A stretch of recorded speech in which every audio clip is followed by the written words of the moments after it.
다음 주 한미 국방부 장관과 합참의장들이 잇따라 만나 양국 간 국방 현안을 논의합니다. 한반도 동북아 안보 정세와 함께 전시작전 통제권 전환 문제 등을 집중적으로 논의할 것으로 보입니다. 임성호 기자입니다. 서욱 국방부 장관이 취임 후 처음으로 마크 에스퍼 미국 국방부 장관과 전화 통화하고 취임 축하 인사를 받았습니다. 두 장관은 오는 14일 미국 워싱턴 DC에서 열리는 제52차 한미 안보협의회의에서 상견례를 합니다. 코로나19가 한창이지만 굳건한 한미 동맹과 연합 방위 태세를 과시하고 안보 현안을 깊이 논의하기 위해선 직접 만나야 한다는 데 공감한 겁니다.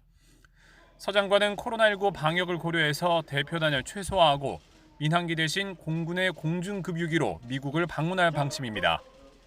두 장관의 회담에 앞서 원인철 합참의장과 마크 밀리 미국 합참의장도 연례 한미 군사위원회 화상회의를 통해 처음으로 만납니다. 이들 회의에서 한미 양측은 열병식 이후에 북한 동향을 포함한 한반도 안보 정세를 평가하고 양국 공조 방안을 논의할 것으로 보입니다.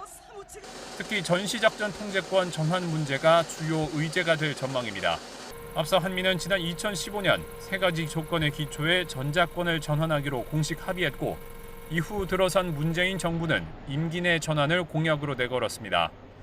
이런 가운데 코로나19 확산으로 올해 하반기 전자권 전환 검증 연습이 축소되면서 현 정부 임기 내 전환이 어려워진 것 아니냐는 관측이 나온 상황입니다.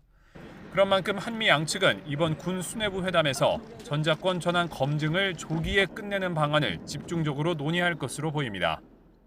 우리가 생각하는 시기와 미측이 생각하는 시기는 결국 그 조건 평가를 어떻게 하느냐에서 조금 차이가 있을 수는 있지만 원칙은 하여튼 그 합의된 것을 최대한 우리가 잘 준수를 하고 충족을 시키되 그런 노력들을 가속화해서 양측은 또 교착에 빠진 한미 방위비 분담금 협상의 진척 상황과 인상 폭등을 놓고 협의를 이어갈 전망입니다. YTN 임성호입니다.